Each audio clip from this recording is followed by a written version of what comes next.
Hello, welcome back to Desperate Living. This isn't the video that I planned to make today, but things change. A couple of hours ago, my other half suddenly cried out in shock and announced that David Lynch had died at the age of 78. I don't know why this was such a shock. Lynch has been ill for quite a while, but somehow you just never expect, you never expect it to happen. So this is going to be a bit rambly, maybe. It's my thoughts as they come to me. There's nothing written down, nothing planned, nothing thought through, but it's something that I feel like I have to do. I'm not a big fan of like celebrity culture, as I'm sure a lot of you know. I'm not somebody who buys into the idea that people who you don't know, maybe have never met, are somehow a major part of your life, generally. But, Lynch felt different. Lynch felt like somebody who was just an integral part of my life.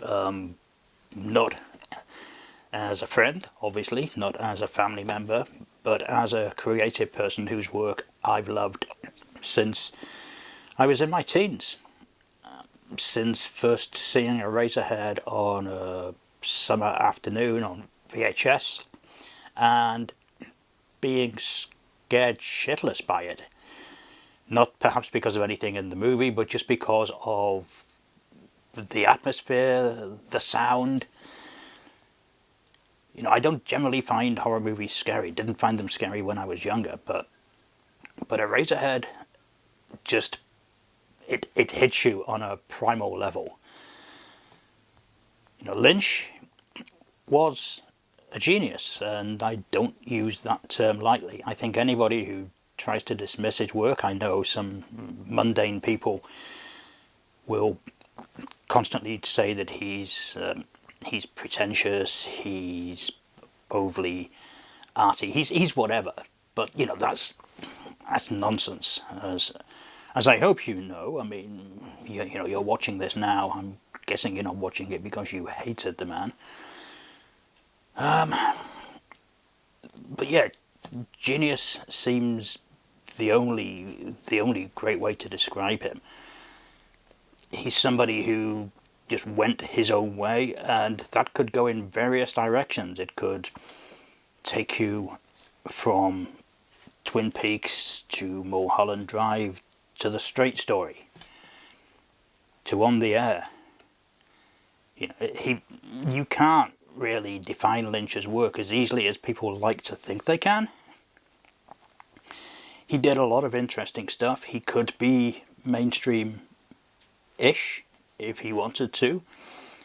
The fact is that, he didn't want to. He didn't want to compromise. He didn't want to just make the kind of movies that would be populist. He wanted to do interesting work. And sometimes that work connected with the public, sometimes it didn't. But it's all fascinating and all interesting. And beyond Eraserhead, you look at Mulholland Drive, obviously, what an astounding film. A movie that you can watch again and again, find new things, unravel its mysteries. Incredible. Blue Velvet, Wild at Heart, such an amazing experience seeing those films theatrically. Something like The Elephant Man, which, like The Straight Story, is kind of a much more mainstream movie, but nevertheless, a very interesting, beautiful, poignant film. People forget just how good Lynch was at doing emotion. Even when he hyped it up, even when he kind of cranked it up to 11, he was still good at it. His film still worked on that kind of visceral, emotional, punch in the gut level. He always knew how to build a sense of tragedy, how to make a film bigger than it needed to be. And then you look at all the other work that he's done, the music with the Julie Cruz albums, the Krista Bell albums, all that kind of stuff, his photography, his work in advertising, his artwork, of course, which I enjoyed very much catching in Manchester a few years ago. And, of course, Twin Peaks, the original series, even the much maligned second season, which I think is something that people just need to rediscover and look at with fresh eyes, because there's so much good stuff in there. Yes, it kind of goes off on a tangent, but it brings itself together perfectly, and there are moments in that second season that are just the most devastating thing that has ever been made for kind of mainstream television. Incredible stuff. The final episode, the reveal of Bob's identity, just jaw-dropping stuff. And then, of course, Fire Walk with Me, which I am on official record as saying is one of the 10 best films ever made. And then Twin Peaks The Return, which I probably would have listed as one of the 10 best films ever made if I wasn't being so pedantic and not including it as a film, which of course it is. When you think about it, it's just a very long film broken into episodes, but it works perfectly as a movie. Episodes of that show were just devastating. The kind of thing that would make you just not be able to get out of the chair after it had finished. You just kind of sit there stunned. It's episode 8. Is it episode 8? You know the one I mean, if you're a fan. And my God, that's probably the most audacious piece of television ever filmed. Just incredible.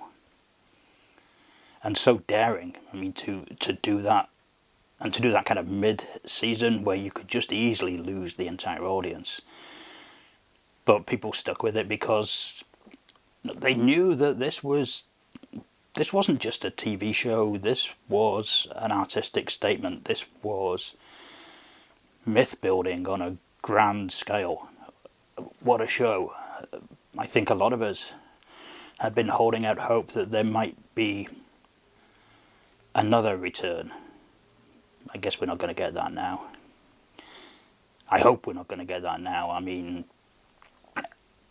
even if there was anything written, then I just can't see who else could film that.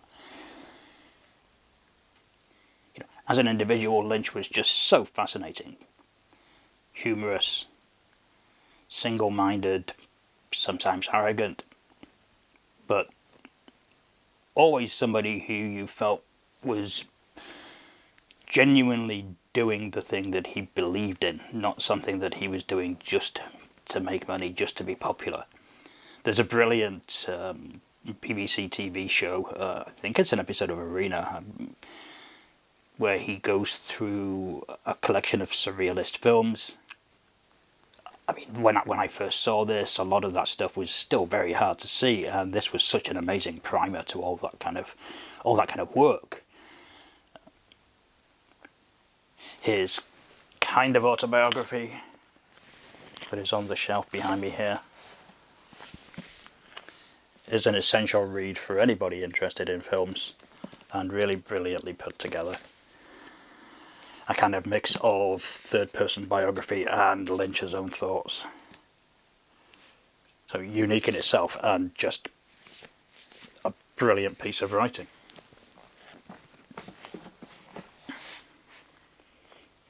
Lynch was a filmmaker who had his ups and downs with the critics. You look at the reaction to Fire Walk with Me and Cannes, just possibly the most hilariously wrong-headed reaction to any movie ever, and I say that given all the other films that have been booed at Cannes that are works of genius, like Crash and so on. It'll be interesting to see how critics discuss him now that he's gone. But for those of us who were fans, none of that mattered. We knew the truth. We saw the films. We saw the work. we saw the art, we listened to the music. We knew who David Lynch was. We knew what he was. And he was a genius. It's as simple as that. I don't know what else I can really say.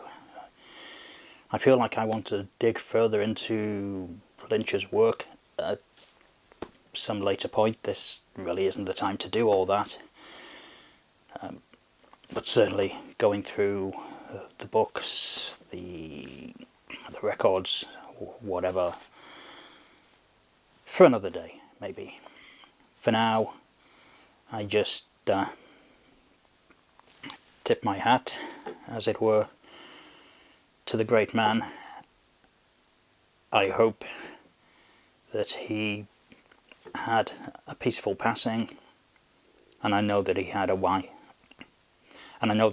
life well lived.